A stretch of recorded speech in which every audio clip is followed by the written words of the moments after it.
Floatopia is an upcoming, cozy life simulation game filled with adorable sights, wholesome vibes, and even superpowers. While much of what this title will ultimately have to offer still remains a mystery, some new details have been revealed.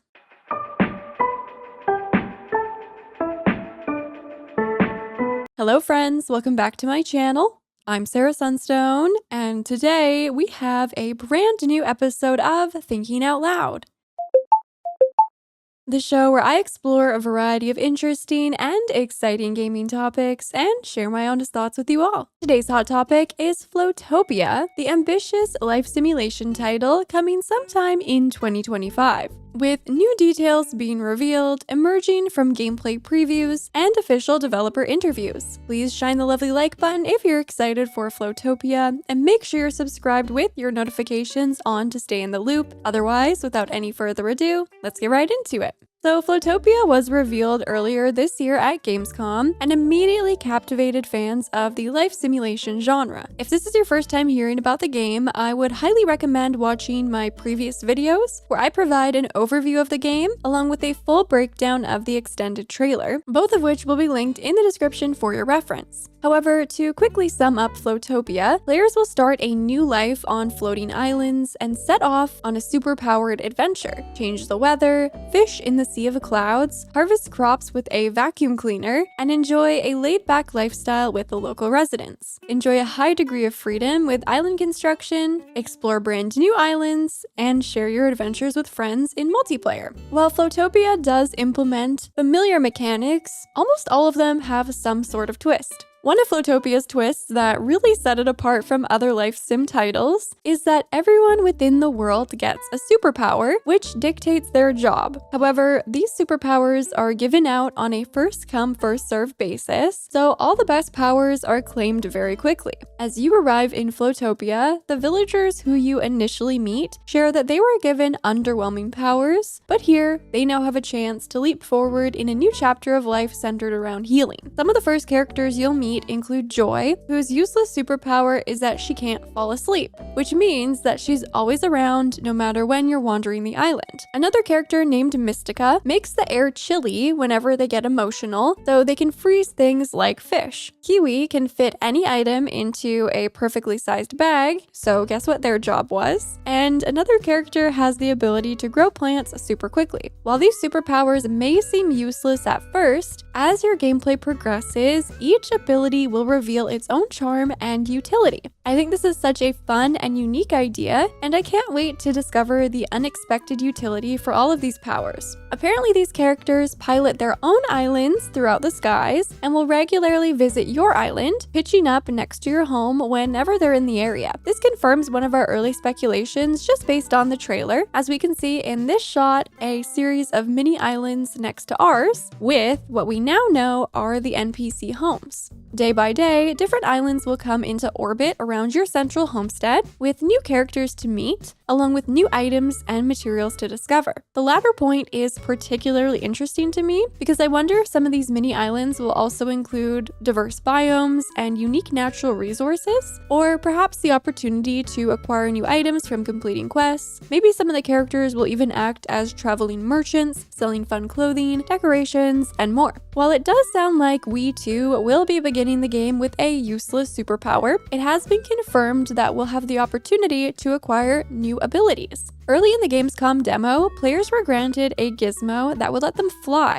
which is said by the developers to be a central aspect of the gameplay. It was further noted that the development team is also working on various concepts for additional powers, which will be aimed to enrich the relaxing atmosphere and gameplay. After the title was announced at Gamescom's opening night live, many attendees were able to play a 30-minute preview of Floatopia. From these experiences, we've learned plenty more about what the gameplay will actually be like, which is very helpful because the trailer included a lot of cinematic elements. First and foremost, I'm very pleased to see that these small glimpses of gameplay visually look incredible, and honestly not so far off from the quality of the presented trailer cinematics. It was shared that when the camera zooms in on the various characters during dialogue, you can see that they're all actually little fuzzy dolls with flocked hair and skin. The stylistic choices extend to the buildings, which look like they're made out of cardboard. One really neat detail is that reportedly, while the main shop is a fairly innocuous looking building, when you step inside, it actually folds out to reveal a larger interior where you can see the corrugated cardboard in the walls keeping everything together. It has been shared by the developers that a primary goal of their art direction is to have everything look like toys, which it seems like they're really nailing. Beyond the visuals, the gameplay preview opened with name selection and character creation, offering players a nice selection of cosmetics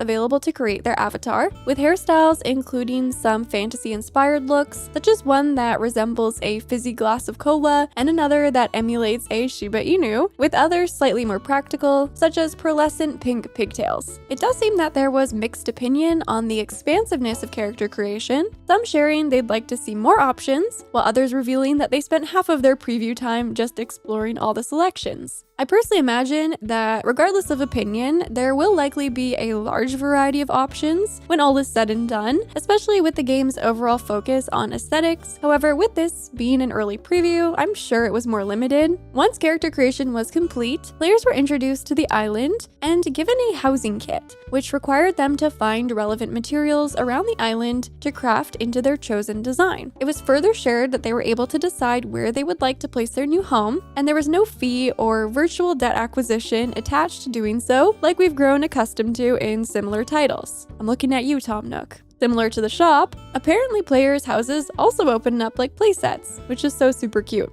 Early gameplay tasks involved finding recipes, which clearly indicated the required materials to craft specific items and furniture. There was a shop, however, reports shared that most items in the early game were craftable. Players further shared that they were given a vacuum tool, which could be used to gather materials around the world, expediting the process of gathering and crafting. This is likely the tool we saw in the trailer, which was being used to harvest crops. Several players did have the chance to try out fishing, however, we still don't have many details about it outside of it being a more involved minigame compared with Animal Crossing's simple 1-2-3 mechanics. In terms of movement, beyond the flying ability, you can also swim in the water and jump over obstacles, so there will be plenty of freedom with exploration. This degree of movement was likely enhanced by the third-person camera mode that the game has to offer, so you can clearly see your character and fully rotate the camera. Another adorable detail was that players will be able to interact with the island's whimsical wildlife. This was something else we previewed in the trailer, but it's now been confirmed that you can pet some of the animals and they'll follow you around for a while afterwards. There are also many unexpected magical elements just sprinkled throughout the gameplay. For example, in the preview, it was shared that the player woke up to find Mystica sitting on a swing that was hanging from the clouds. Just because. On another day, it began randomly raining coins from the sky. When you ask what's happening, you're told not to question it,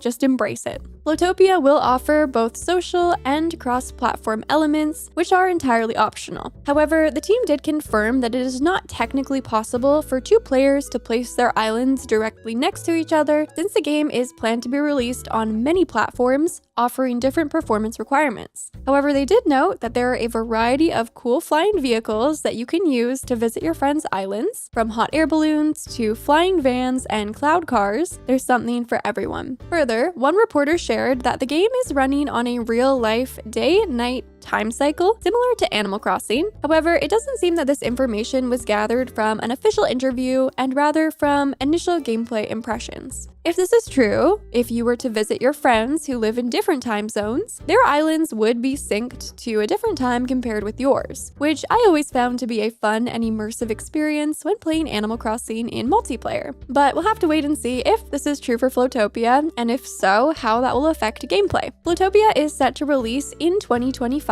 for PlayStation 5, Nintendo Switch, Xbox Series X and S, and PC. There are also mixed reports on whether or not it will be available on the mobile platform as well. However, this is not stated on the game's official website or trailers, rather just reported via articles. So please keep this in mind. So those were some new details about Floatopia, along with my initial thoughts. But what do you think? In a recent poll, I asked which feature in Floatopia you're most looking forward to enjoying. And the most popular answer was decorating the island, with 40% of the vote. I think this would also be my top pick, especially with how cute all of the furniture items and decorations are based on what we've seen so far. I really hope there is good flexibility with placement, for example, the ability to place items on angles, decorate with clutter, and more. We also have seen those great terraforming tools to build cliffs and waterways, so that'll definitely enhance the way you design your island. It was almost a tie between daily activities with 23% of the vote and traveling to new islands with 22% of the vote. I find it hard to decide between these two features myself because I think my enjoyment of the daily activities will really depend on how the gameplay physically feels. Those day-to-day activities are often some of my favorites: fishing, foraging, bug catching, just collecting things and exploring. So depending on what is actually ultimately implemented in Floatopia and again how it feels,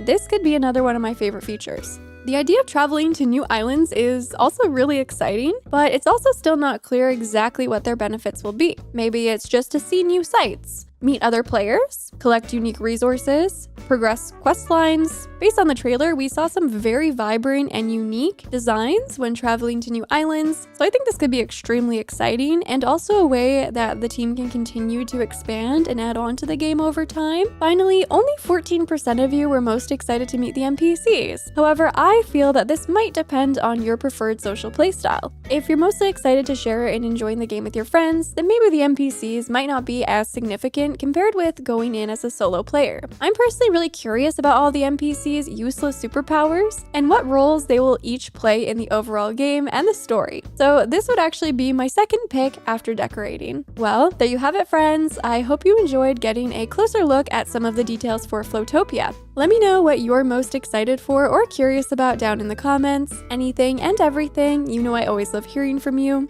And with all that being said, thank you so much for watching. I love you all. And until next time, take care.